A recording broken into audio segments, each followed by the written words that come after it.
much again, Chris, for having accepted the invitation. As I told you, I usually start with some introductory notes about the person I'm interviewing, but I just leave it up to you as a first question to introduce yourself and like your academic intellectual career or background, let's say. Sure, and thank you for reaching out to me to speak with me about this. I know you're interested in humor, and I am as well. I got interested in thinking about humor, I think probably, if my parents aren't lying to me, when I was about 5, and I made my first joke. It was a pun. We were eating scrambled eggs, and I had the fork sort of on the teetering on the edge of the plate like a catapult. The eggs were on the tines of the fork, and I accidentally hit it was supposedly accidental, and the eggs flew everywhere. And I said, "Ooh, an explosion!" And my parents heard egg explosion. Explosion. Okay. They explained to me the pun, and I loved how it felt. I don't remember. I certainly didn't create that joke. It was, I believe, it's called a spoonerism, unintentional. But from then on, I started to understand what jokes were, and of course, I tried to make them. And I love the feeling that my family had in laughing at that moment. And so that got me interested in humor, I'd say, since I was 5. And then I didn't really come back to it insofar as formal analysis until grad school. I wanted to write about the philosophy of laughter. My advisor suggested I not do that because it's not marketable at the time, and that was probably reasonable. This was around 1998, 1999.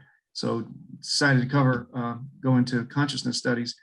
But it wasn't until grad school for the PhD that I found connections between humor and issues of political matters, of oppression. Which year was it, Chris?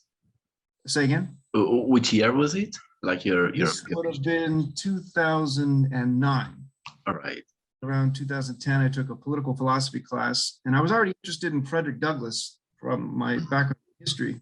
And I was a Civil War buff, which is a weird thing to, I guess, to admit. But I was really interested in Frederick Douglass. And I was younger. I would read Frederick Douglass. I didn't understand it, but the things that he said pissed me off in a way that the way he was treated and the way he described being treated, it didn't sink in. And it was only later that I recognized he utilized humor, Frederick Douglass. He used humor in the worst situations possible, being enslaved, and there are parallels to those who suffered through the Holocaust. Jewish prisoners. Viktor Frankl has a wonderful account of this in Man's Search for Meaning. Right. And there are parallels between those two situations. And if you can find and use humor in situations like that, and as a means to confront violent, systemic, and constant oppression, well, then it seems there's something more to just laughing. There's something more to humor than merely frivolity. And that there I made a connection between and found an interest in how humor can be used as a means to subvert certain kinds of oppression. And my dissertation was on subversive humor, but primarily against oppression that is what Gene Harvey calls civilized oppression. It's more covert, it's sort of hidden, it's implicit biases that are perpetuating, and yet have oftentimes as negative effects as overt and explicit oppression. And anyway, I was already working at the time, so I was able to focus on what I wanted instead of, picking something that would be marketable. So I focused on philosophy of humor, and I was very happy to have a chair of my dissertation be open to that. And now I teach at Santa Barbara City College, where it looks like this outside. All right. Most of the time. But are you also teaching humor, like on humor, philosophy of humor? There's not a class specific devoted to philosophy of humor, but I incorporate it in all of my classes. So I'll be teaching a class on Tuesday, and the introduction of the class will be to introduce philosophy by way of a philosophical attitude with a humorous attitude. And I think because most people don't know, in the United States, I'm not sure how it is in Berlin, but in the United States, philosophy is not a required subject in high school. In fact, most people don't know what philosophy is, including very public personalities, politicians, and so forth. And I think this is a detriment. So students coming in don't even know what the word means ultimately. But you know, it's not entirely their fault. Most philosophers debate about what the word means. How about ethics? Say again? How about ethics? I mean, do you have like ethics courses and stuff? Oh, yes. Yeah. Certainly. Yeah. All right. And there's connections there as well. All right. So Chris, my question is that, I mean, like, given your interest in plenty of socio-political issues, from power, as you said, to marginalization, to oppression, and so on and so forth, why humor and why not irony? Well, that's a good question. And I don't think they're always easily separable. I think you can be ironic without being humorous. Not all irony is funny, and not all humor is ironic. But there are, so I mentioned Frederick Douglass. I think there's an appropriate time and place for the use of humor. There's a too easy, let me rephrase, it can be too easily misinterpreted as purely frivolous, whereas irony can have a bit more biting edge. And in Douglas's 4th of July speech, you know, this is 1850. I forgot the date. It was before he was freed, Frederick Douglass. And the argument that he was giving is that he's a human being and ought not be treated as a slave. But you can't make that argument. It's absurd to have to publicly, directly, explicitly make an argument that I'm a human being and should be treated as such. And he says in this speech, this is not a time for argument. This is a time for scorching irony. And it's angry. He's furious, and justifiably so. And so I think I focused on humor because there wasn't a whole lot of focus on it. That's one reason. There's some work on irony and its use in political satire, for instance. But there's something about humor that is more collaborative, I think, than even many instances of irony. I think you can still find some collaboration with irony, especially if you think of it in terms of Socratic irony, where, you know, the interlocutors are required to participate. They're required to give their view because Socrates is not giving his, for instance. And there's the Socratic method in general where teachers try to pull out or reduce, as the root of that term education is from Socrates' perspective.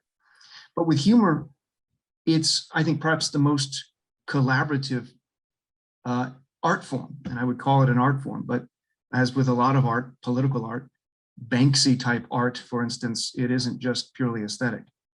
And so that collaborative element opens up others in a way that more direct approaches, certainly direct argumentation, and perhaps in many cases even irony, is insufficient.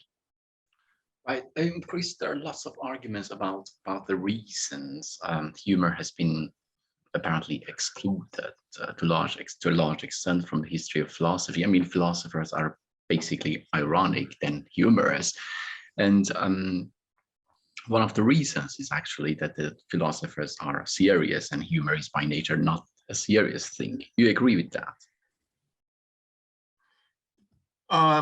It depends. If I can give you a philosophical reaction, Aristotelian, it depends. It's both yes and no. Depends on what you mean by serious, because the term is ambiguous. There's a wonderful quote from Bertrand Russell, who, if you look at a number of his quotes, and I've forgotten who outlined this, it may have been Stephen Gimbel. There's a wonderful book on a new theory of philosophy of humor on cleverness. But he gives a list of comments it may have been Dworkin, I can't remember who it was now, but a list of comments that Russell makes that could stand as comedic performances. And Russell, he was funny, but is a very British dry wit. He says the distinction between humor and seriousness, or rather seriousness is not the opposite of humor. Being solemn, that's the opposite of humor. So it is true philosophers are serious, and they take their play with ideas, if you want. They take that play seriously, and I think they take it seriously in a similar way that professional athletes take their playing, their sport seriously. Musicians take their playing of their instruments. And it is interesting, John Morell, I think, put it wonderfully. It's curious that musicians, they play their instruments, they don't work them. Right? We're not working the sport, we're not working our instruments, they're playing them. But that play doesn't necessitate frivolity, lack of importance or seriousness. So comedians who, my goodness, if you look at what goes into creating jokes, it's a very long, arduous, and serious practice. And this is especially the case if the content of the humor is also, issues of oppression. If you go back to Dick Gregory, Richard Pryor, Ellen Cleghorn, Ellen DeGeneres, there's any number of people you can look at. They're using humor as a means to address serious matters. That doesn't mean they're being morose or solemn, nor does it mean they're being frivolous. See, I don't think it has to be either or. And I think this is true of philosophers, and particularly with thought experiments. Look at the history of thought experiments. They're not frivolous, and they're often about serious matters, but there's a bit of oftentimes humor and playfulness involved with them, because they're playing with ideas. In fact, the root of thought experiment, the German root for it, Gedanken experiment, or Gedankenspiel, I guess, is also sometimes used, which is thought play, as Ernst Mach, I think, referred to it. And Gedankenspiel is just a fantastic word to say by itself. It's already a little bit light. And so no, my short answer is no. I do not agree that humor and seriousness are completely opposed. All right. I quote you, Chris. There are relatively clear legal remedies to overt oppression, but it's not the case with covert oppression, where the psychological harms and resulting legal and economic exclusion are every bit as real, but caused by concealed mechanisms subtly and systematically employed, end of quote. Does it mean that you believe humor can be a tool mainly or perhaps solely against covert oppression? And can you please elaborate? Yes. Let's see.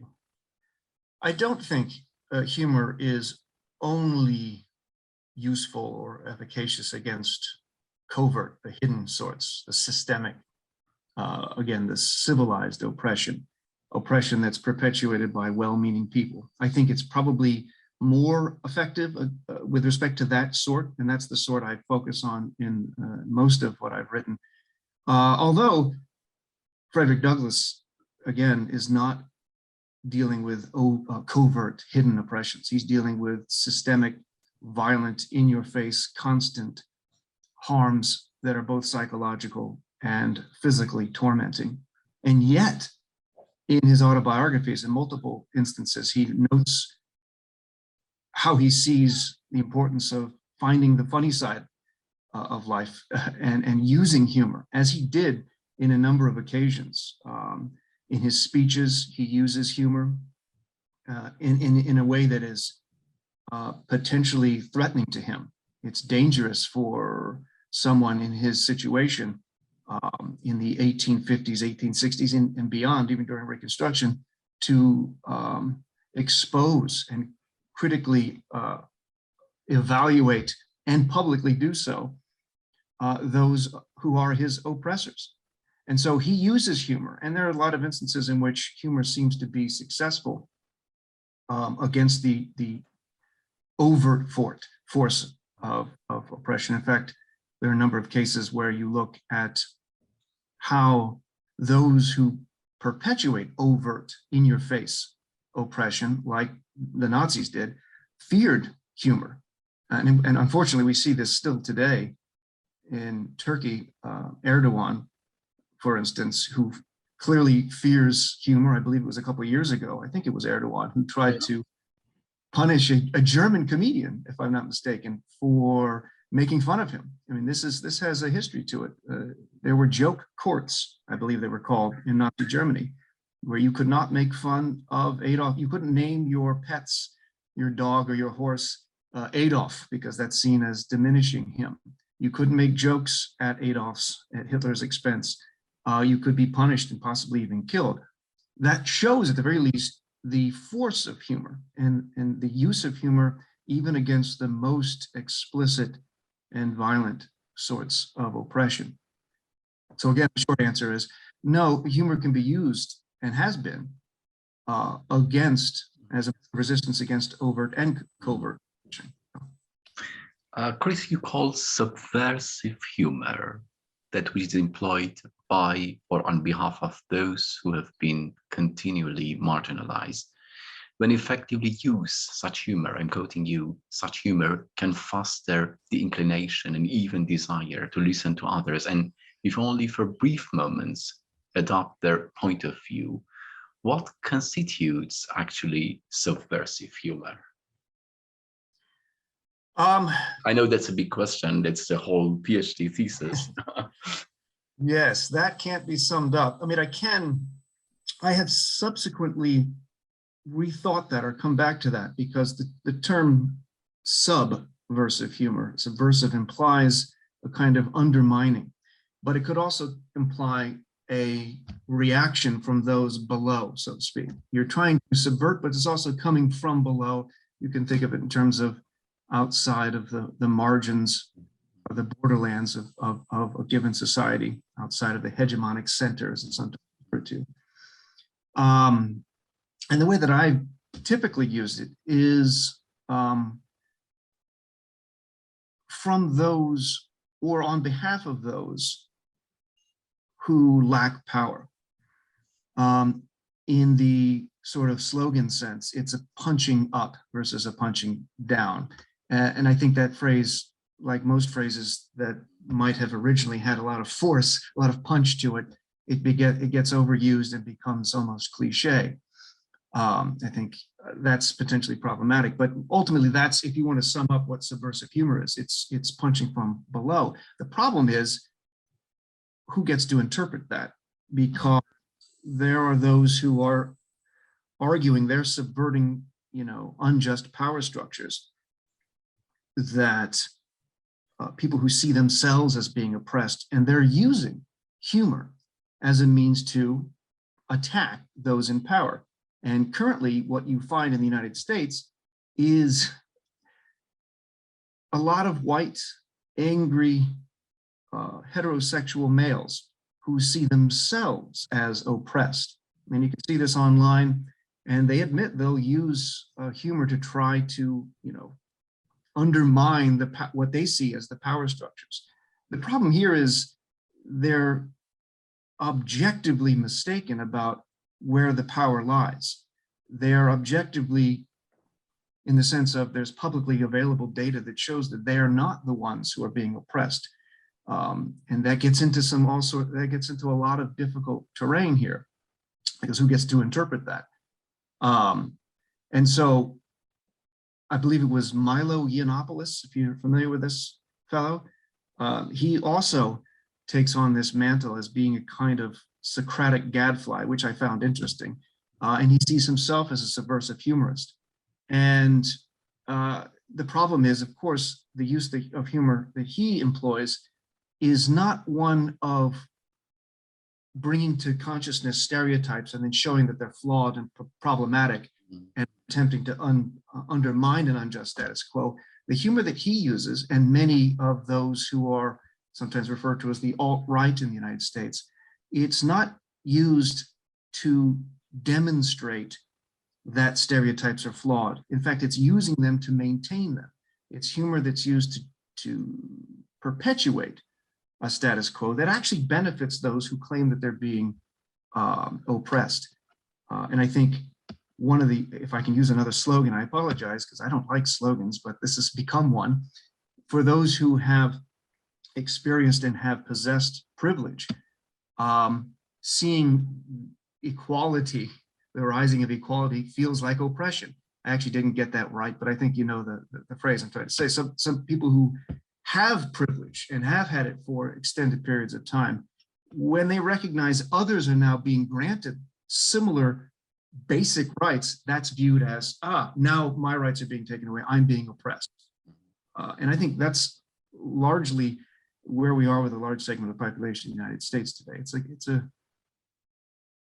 somewhat scary time. Right.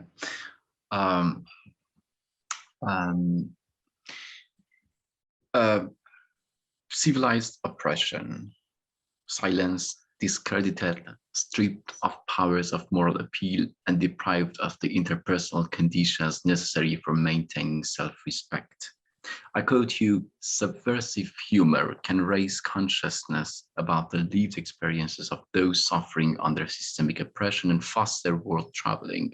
Subversive humor encourages audiences, especially those who contribute to what John Harvey calls civilized oppression, to playfully travel across worlds and tarry along with the perspectives of the marginalized. Is it an appropriate expectation for those marginalized or from those marginalized to incorporate humor in their liberation? Yes, that's an excellent question. That's another thing I've struggled with, because again, with humor, there is embedded within it, there's ambiguity in most cases. There's the need for audiences to participate in the understanding of what's going on. With most humor, the humorist, the wit, whether it's subversive or not, is relying upon an audience sort of filling in. And that's, again, there's the collaborative element of it, which makes humor so interesting and so forceful and impactful. But also it's the potential worry, because it could be misinterpreted very easily by audiences and by third-party bystanders, to the extent that those are present. There's also the concern that when you're writing and thinking and perhaps even suggesting the use of humor as a mode of resistance, that could be interpreted as, oh, you seem to be saying that those who are systematically oppressed and systemically oppressed ought to just laugh it off, ought to just, as Douglas himself says, you know, find the funny side of it all. Or immediately the Monty Python pops into mind, always look at the bright side of life. I think there's a distinction. I try to make that clear. I'm mostly theorizing about how humor has and can be utilized as a mode of resistance, which is quite different than saying to an individual who is oppressed or depressed, whatever the case, in that case as well, that you should just turn that frown upside down and you should use laughter. I think that's very difficult terrain. And I don't think I would point that out to somebody who is suffering, that you should just use humor. Which of course doesn't mean we shouldn't be analyzing the way that humor can and has worked. You just briefly talked about the different interpretations of different meanings of seriousness, but in a large part of your book, Subversive Humor, you talk about spirit of seriousness, and I bet it's different from seriousness as we normally understand. Could you please elaborate? I mean, you say that spirit of seriousness, ontological expansiveness, and stereotyping all play a central role in perpetuation of civilized oppression. Could you please elaborate on these spirit of seriousness and its relation to the subversive humor you're defining? Yes, I think that that is key here. And the concept of spirit of seriousness I get from Jean-Paul Sartre, Simone de Beauvoir, Lewis Gordon, existentialist philosophers. And there's hints of it in Friedrich Nietzsche in his Spirit of Gravity, and Nietzsche's conception of use of levity and lightheartedness in response to that. But it goes back even further, I think, to Arthur Schopenhauer, of all people. And if you just look at a picture of Arthur Schopenhauer, any picture of Arthur Schopenhauer, humor and that face are incongruous, that he actually focused on humor. And one of the conceptions he sees of humor as a benefit, it is a kind of recognition of the limits of our reason. And he sees the serious person, against whom a lot of humor is a tool to crack open. The serious person is not the one who is solemn. It's not the one who is, this is important and I need, stop bothering me with this frivolity. I'm taking this as very significant to me. But the serious person for Schopenhauer is one who feels overly certain and unjustifiably certain that the way they perceive the world, concepts through which they perceive the world, are absolute, unquestioned. That kind of seriousness is what I think people like Simone de Beauvoir, Jean-Paul Sartre, and Lewis Gordon refer to as a kind of absolutism. Maybe you can refer to it as dogmatism. It is an unquestioned attitude where we look for and rationalize our experiences in the world, deny the perspectives of others whenever they might come in conflict with our presumed values, which we take to either be absolute because of nature, absolute because of God, which is often the case, or even absolute due to culture. And the spirit of seriousness is something that disinclines us to see from alternative perspectives. And a humorous attitude goes the opposite direction. Think of the spirit of seriousness as tied to tragedy versus a kind of a humorous attitude tied with this openness of comedy, of divergent thinking as opposed to convergent thinking. John Morell has a wonderful take on this in his work on comedy and tragedy and humor, or laughter, where he delineates the distinctions between a comedic and a tragic worldview. And so one of the things that humorists can do is reveal that the hierarchical structures, the societal structures, the rules that are set in place are not absolute. And they're not absolute because there's a history to them. They're contingent as opposed to necessary. But what de Beauvoir says, Simone de Beauvoir, in The Ethics of Ambiguity, which I think is still very relevant text for today, what the oppressor does, and when the oppressor succeeds, is to get the oppressed to perceive their situation as if it were a natural state, as if it couldn't be questioned, as if it were like an earthquake or a tornado. You're not oppressed by tornadoes. The oppression is how humans interact with other humans. But if you make your situation, your status in life, wherever you are, as a kind of necessity, invoked brought about either by the laws of nature or a kind of supernatural mystification, as I would put it, from God, then it cannot be questioned.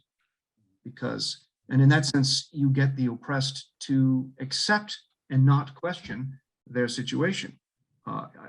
Plato comes to mind with his myth of the metals. This is just how you're born. And there's nothing that could be done about it. It's not human actions that have put you in this oppressive state. It's just the natural state of the world. We might see a version of this with the caste system in India, for example, as well. And the humorist is pointing out that this is all contingent. It's not necessary. And if it's contingent and not necessary, then it could be changed. It could be amended. And here you have a distinction with subversive humor and humor that might be considered gallows humor, humor in response to, if we're talking about existentialists, the inevitability of death. A lot of, Woody Allen films, for instance, a kind of existentialist dread, and his humor is a response to that. That's not subversive humor, because the subversive humorist is using lightheartedness, playfulness to change something in the world.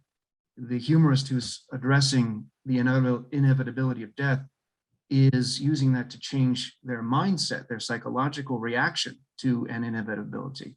But if you can make one's position in society seem inevitable, there's no reason then, there's no hope for one to try to undermine it or change it. True, true. Still, based on this, and this definition of this spirit of seriousness, all that you very clearly talked about now and just elaborated in the book, can we come to a correlation between, or let me reformulate it, like subversive humor confronts serious matters, but in a playful manner that fosters creative and critical thinking and cultivates a desire and skill for recognizing, I'm quoting you, for recognizing incongruities between our professed ideals and a reality that does not meet those standards, end of quote. Are those in power then necessarily more serious and less sensitive to incongruities? Yes, very, very good question. There's a lot of, there are a lot of different routes to answer that. I'll try to go a shorter route.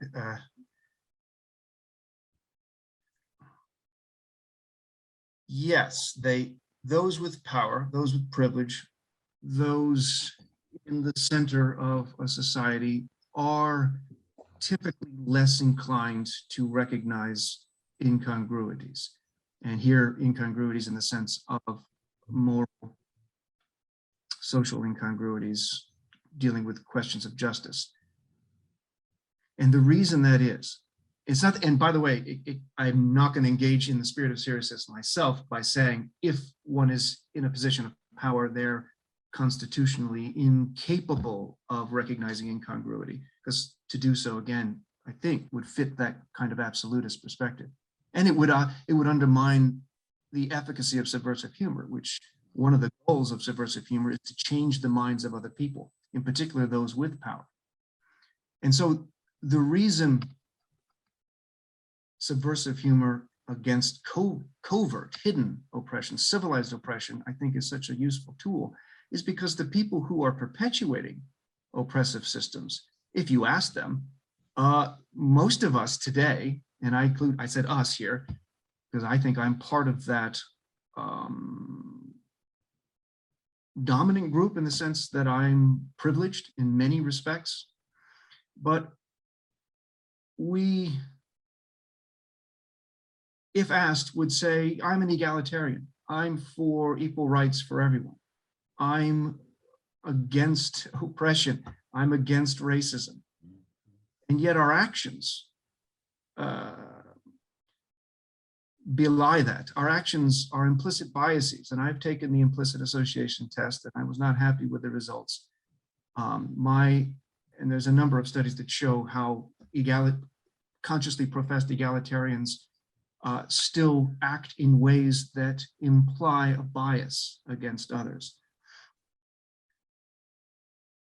And I think the reason we're less inclined, those again from the center, to recognize incongruities, the incongruity between our professed ideals and our actual actions, the ideals of our country, our nation, the United States, for instance, and the lived experiences of most of the people in the country for most of our history. The reason is because we don't have to. And I think that's Peggy McIntosh's, who coins this term privilege, white privilege in particular, white male privilege expanded. I don't have to think about it. And if I don't have to think about it, I typically won't and it's easier. There's a kind of cognitive ease in not thinking about these incongruities, these dissonances that don't feel good. What is beneficial about subversive humor is that it encourages us to use George Yancey's language, tarry along with the dissonance, the incongruities, because we get a reward. That's the kind of mirth, in a way that a straightforward argument that tells me you are privileged, you need to check your privilege. Here's why. The direct argument, here's the history, here's the evidence. It doesn't always work. In fact, it could turn the discussion in a different direction entirely from what you might intend in trying to reveal that, look, there are systematic problems with racism, with stereotypes that undermine, or excuse me, that undergird these systemic inequalities. But I think the use of humor to get us to be aware of these incongruities can succeed where other direct methods don't, because those with privilege are just simply less likely to recognize it. And if I can borrow from Louis C.K., who is a fraught example here, a difficult individual if you know the history of Louis C.K., but his example here is very clear to the point I want to make. One of his monologues from Saturday Night Live, he mentions that American democracy is only 94 years old. This is back in 2014 or so. I know 3 people in my building where I live who are older than American democracy. Now that just sounds false until you bring to consciousness at least 3 separate beliefs that can't all be true at the same time. Most people, when they hear American democracy, they think that's over 200 years old. Most people, when they hear the word democracy, admitting that there's degrees and different senses of democracy, typically think that the majority of the eligible population, the majority of the population should be allowed to vote. But we also have the belief in our web of beliefs that women were granted the right to vote in 1920, which would have been about 94 years previous to when Louis C.K. made this bit. The point is, once those are all brought to consciousness, if we're truly egalitarian individuals, if we're truly interested in the truth, genuinely interested in the truth, then we're going to have to amend our web of beliefs. One of those beliefs has to go. They can't all be true at the same time. And the comedian is oftentimes very good, almost as a kind of cultural anthropologist, of shining, of revealing from within the culture a kind of alien perspective of it that forces us to see it in a way that we wouldn't otherwise, because we probably don't want to, as is the case with issues of incongruity and a kind of huge gap between what we profess and what is the reality. But it gets us to think about these things indirectly with a playfulness, an openness. And then we realize, well, shit, American democracy cannot be over 200 years old unless we want to define democracy in a way that does not include more than 50% of the population, which of course was the case. That's the point that Louis C.K. is making in a very short way, much shorter than I just presented. So again, to sum up, those with privilege and power are less inclined, but they're less inclined. And the subversive humor is trying to poke at that mirth addiction that we have and use it to raise consciousness and hopefully change minds. Chris, can we say that due to the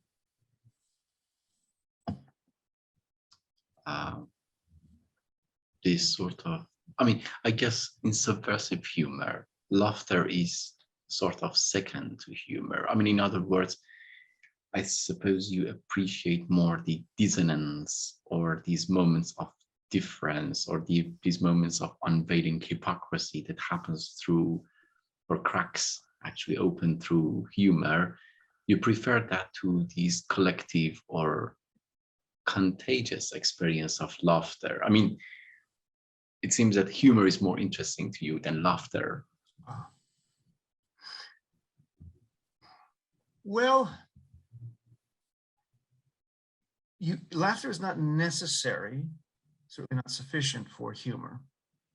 And not everything that we read from Frederick Douglass or even Richard Pryor or Dick Gregory or Dave Chappelle. There's a new book on Dave Chappelle and philosophy. And I argue in that a chapter in that Dave Chappelle uses positive propaganda against the negative propaganda that's been perpetuated in the United States for so long. Not all of it is you know, guffawing type humor where you engage in laughter. But one of the benefits of subversive humor that does lead to laughter is that it is contagious and that it spreads. It's contagious. Laughter is contagious, like yawning. And when you're with a group of other people, and you see, this is perhaps even more, this is very much the case with Dave Chappelle, and it was the case with Richard Pryor, where the audiences were very diverse. And it's true with Louis C.K. and others. And that's relevant. You have a number of people from all different cultural backgrounds experiencing the same performance, and they're all laughing together. And they're also, with Chappelle, for example, receiving a message that is indirect. And you know, I'll give an example from Chappelle, where he's got an audience. The audience is, again, quite mixed. And he talks about the mundane experiences that he and people like him had. This is like 2000, with the police.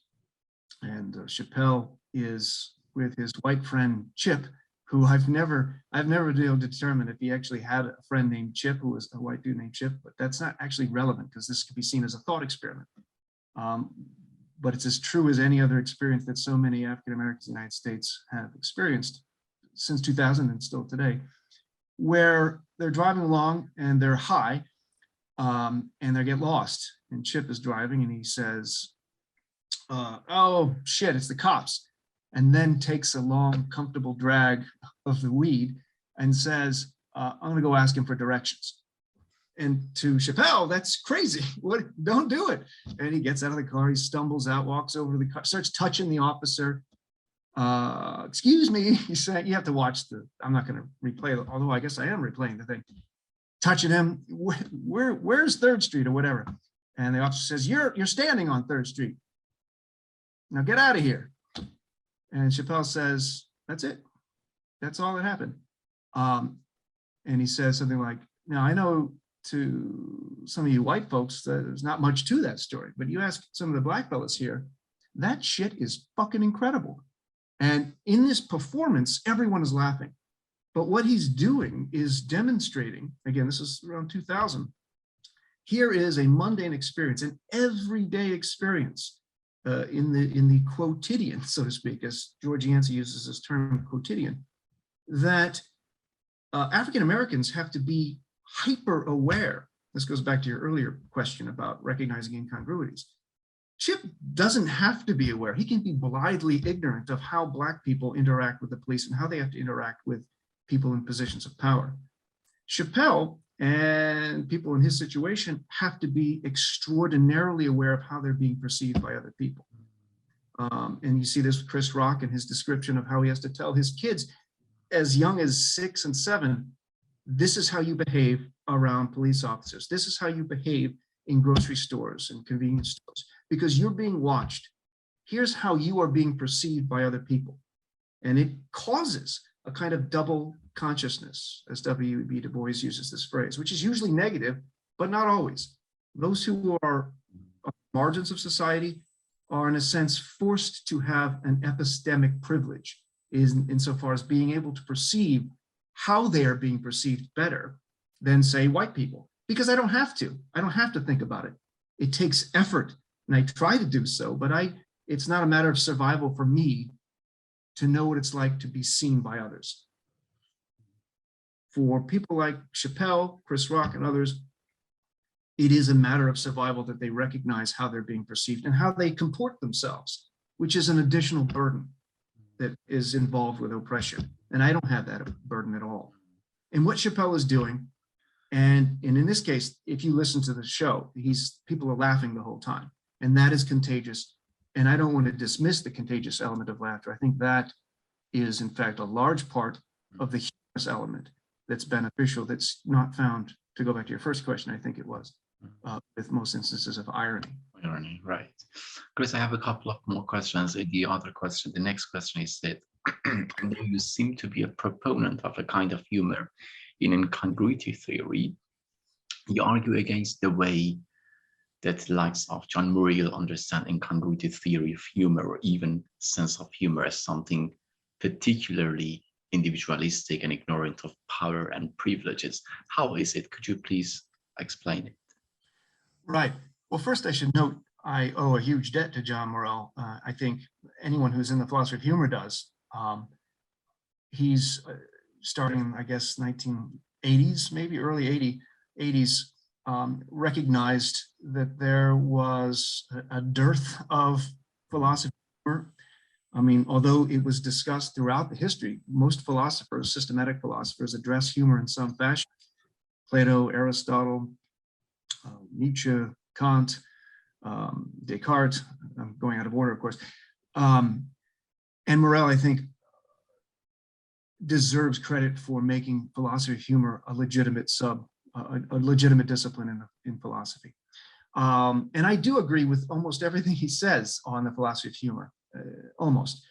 I think, however, through the lens of Jean Harvey, she has a wonderful critique of Morell's conception of humor in her work, Civilized Oppression. Her first chapter addresses this. And I think my concern with Morell's conception of humor isn't with necessarily incongruity, but with what he refers to as the disengaged notion that comes with humor. Humor is the recognition of a non-threatening, playful incongruity. And it's a kind of sign of health that we can laugh at ourselves. And there's a benefit to that, but that goes back to your earlier question, where we might see somebody depressed or within a system of oppression, and you should be laughing. You're demonstrating that you don't have a good sense of humor and that's unhealthy. And that's part of Harvey's response to Morell's sort of individualist approach to humor, where it's a sign of health and mental clarity and so forth. I think it can be, but not all self-deprecating humor is a positive thing. But my critique of Morell is predominantly with respect to his notion that humor is not a mode of reaction to the real world. It is a kind of joke world which is insulated from reality. We have signals that we're just playing, that it's purely for enjoyment and delight. These are terms he'll use over and over. And largely that is often the case. Two muffins are in the oven. The first one says, wow, it's like a sauna in here. And the second muffin says, holy shit, a talking muffin. That's purely frivolity. That's pure frivolity. It's funny. We're not engaged in trying to change the world in any practical way. The serious perspective for Morell, excuse me, if I'm saying his name's Morell, is one that's concerned with the here, the now, the practical, the me, whereas a humorous attitude separates from that.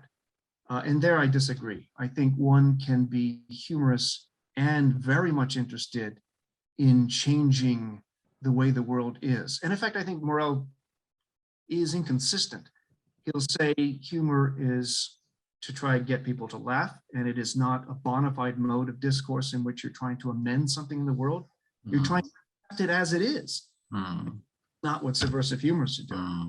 He gives an example, a wonderful joke going back to Nazi Germany era, where Joseph Goebbels, the propaganda minister, is asking young kids, what are some good nationalistic slogans? And then one child says, Deutschland über alles. Yes, well done. And there are a few others I've forgotten.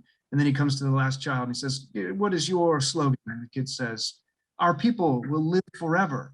Ah, very good, says Goebbels. What is your name?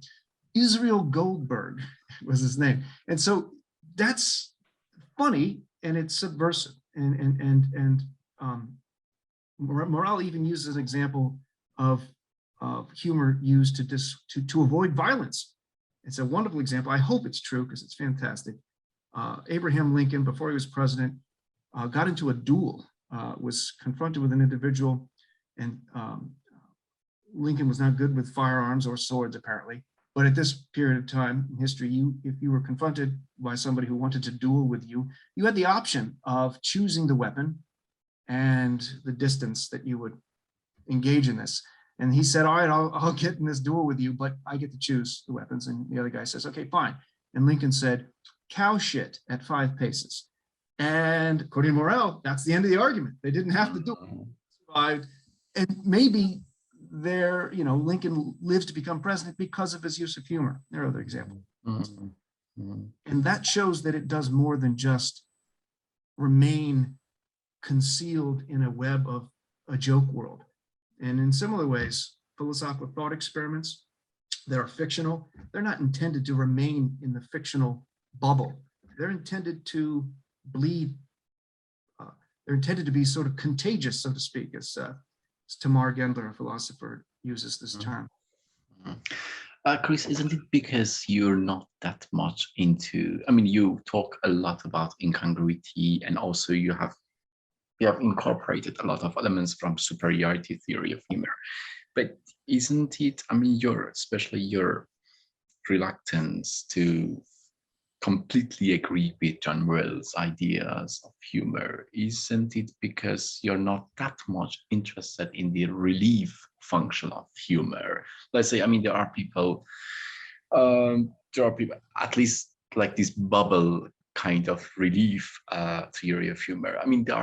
There is a point of view. There are people like Sidgwick, or there are people like who talks about the point of view of the universe, or people like Thomas Nagel talking about view from nowhere, or you have even these elements in Zen Buddhism, in Sufism, all these elements that you just through distancing. In Persian poetry, you have that even, through distancing from the world, you have this relief. Actually, it shouldn't be humorous, but there is a relief. You can laugh at yourself. So it seems that you're not that much into that abstract self-mockery.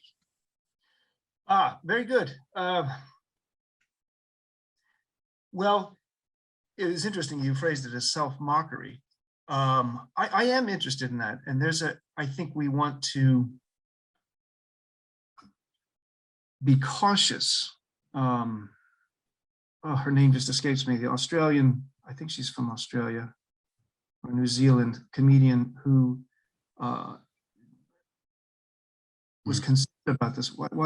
Her name, I feel terrible, I can't remember her name. It's gonna come to me. Do you know who I'm talking about? Right, yeah. Ends her performance because she's talking about very serious matters.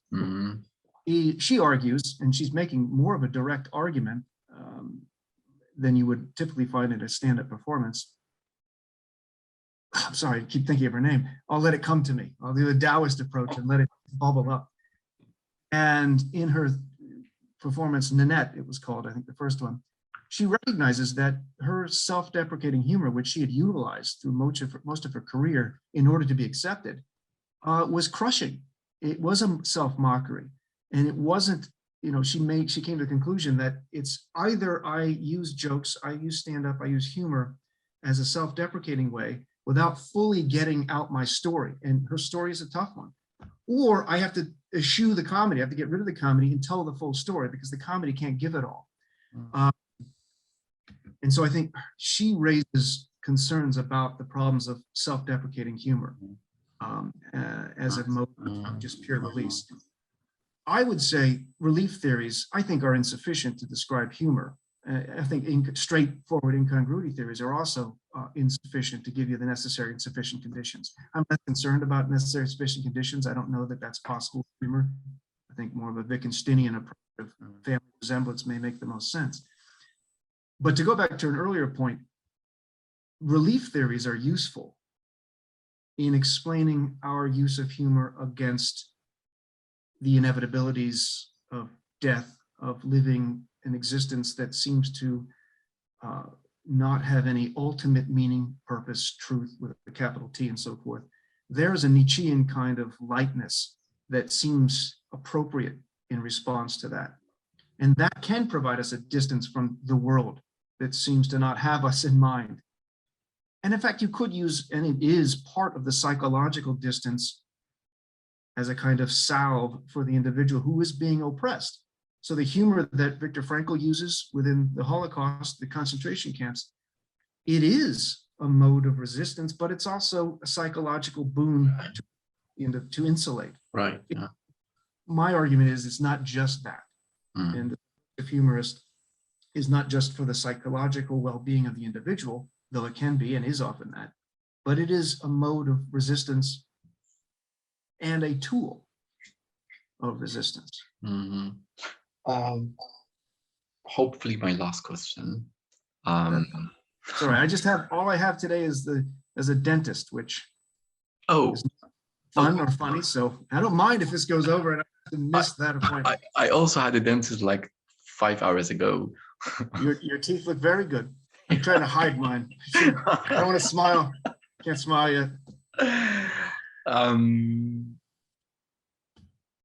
The good thing about philosophers having tooth problem is that they look like intellectuals, like, the gesture would be like intellectuals. So I have a question which is perhaps not best formulated, but there is some intuition in that question that I've had more in Germany than in Iran.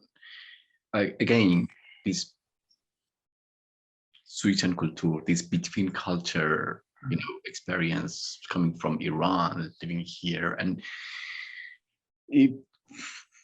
my God, being exposed to a variety of different forms of humor in Iran, like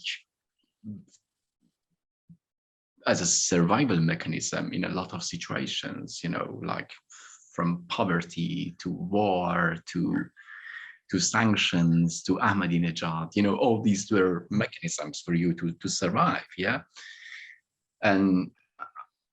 And then you come to a place like Germany that humor is perhaps it's not the best place to, or perhaps it is the best place to think and write about humor because there is not that much humor, or perhaps it's a stereotype, I don't know, but I don't experience it that much. So my question, that they were like backgrounds for my question, and my question is here that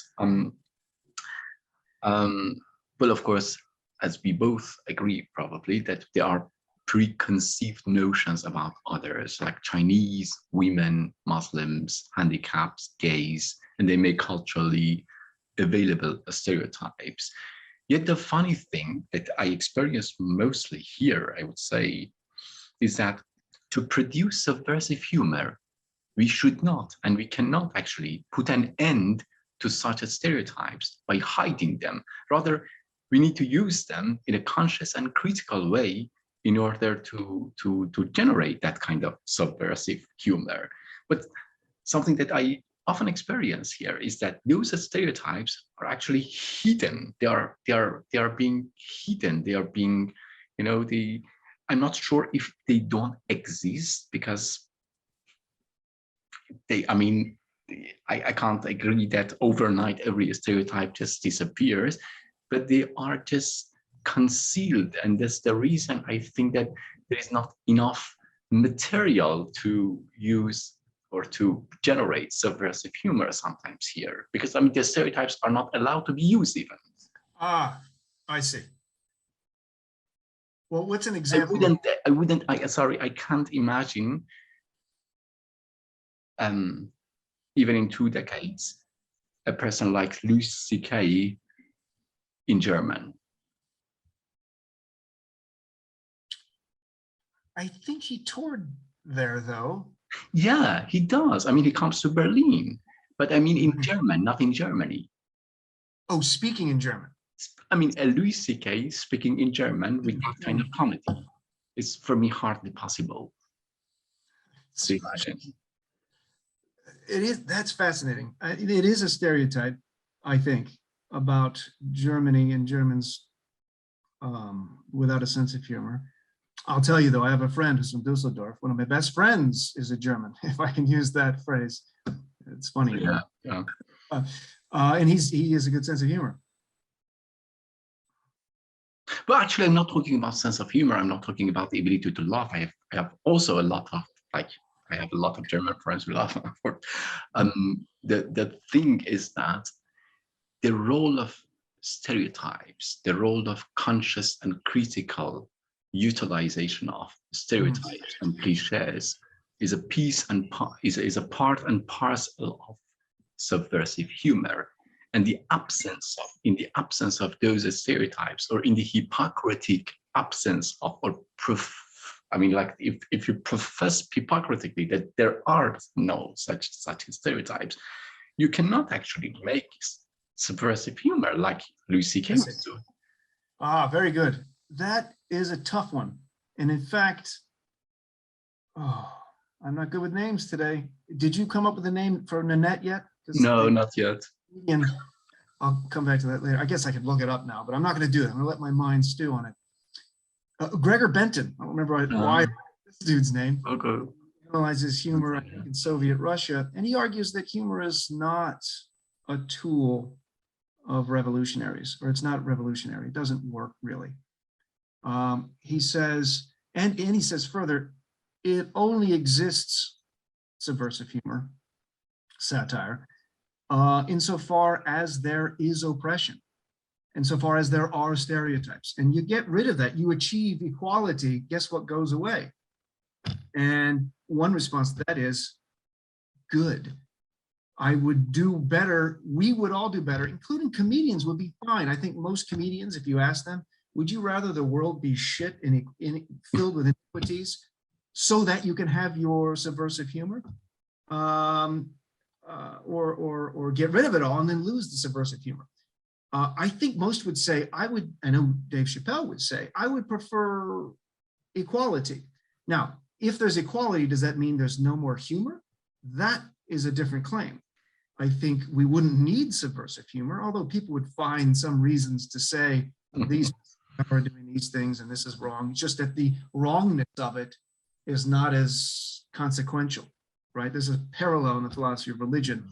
You know, why do we have compassion? Well, because there's so much suffering in the world. So does that mean? I think in that case, sorry, Chris, to interrupt you. I think in that case, when we come to that equality, the comedian would probably be busy with the cognitive incongruities rather than social or political incongruities. Right. And that doesn't mean humor. I don't think humor goes away regardless. Yeah, definitely. But it would be a benefit. It would be similar to compassion succeeding in somehow overcoming suffering. And then say, oh no, there's no need for the virtue of compassion, because what is heaven if not a place in which compassion is no longer? It would be weird if you're in heaven, all of a sudden you need to feel compassion for these people suffering in heavens. Well, this is not my conception of heaven. But of course, I'm not naive. I don't think we're going to get socially, politically to the situation in which subversive humor is no longer needed, even though that might be the goal of subversive humor, sort of a Kantian recognition. This is the ideal. Here's what we need to do to fight as best we can toward that moral ideal, knowing full well we're not going to get there 100%. To assume that we can is kind of a spirit of seriousness as well. It's a kind of seeking of an absolute, and presuming that we've achieved it is also problematic because it precludes the need for thinking further about it.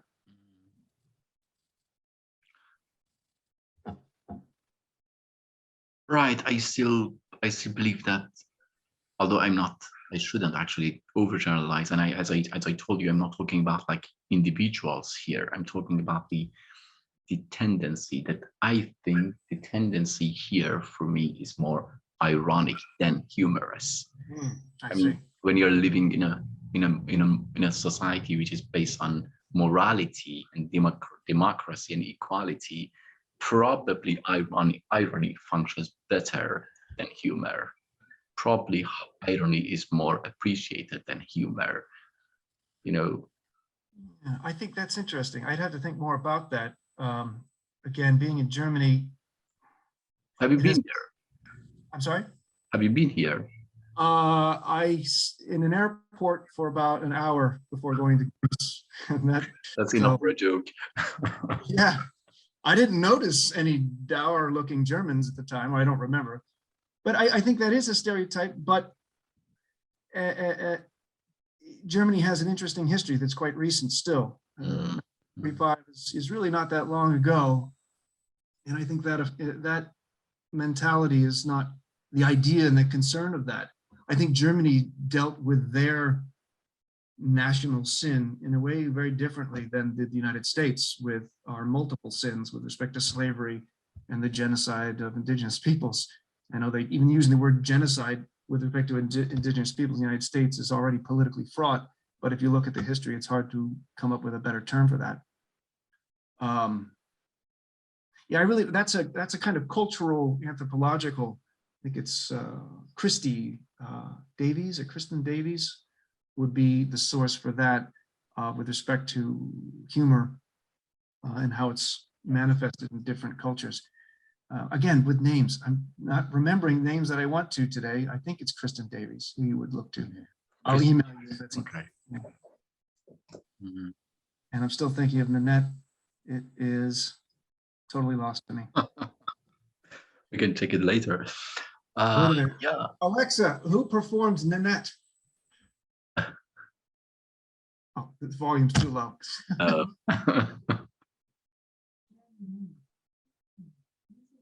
Alexa, stop.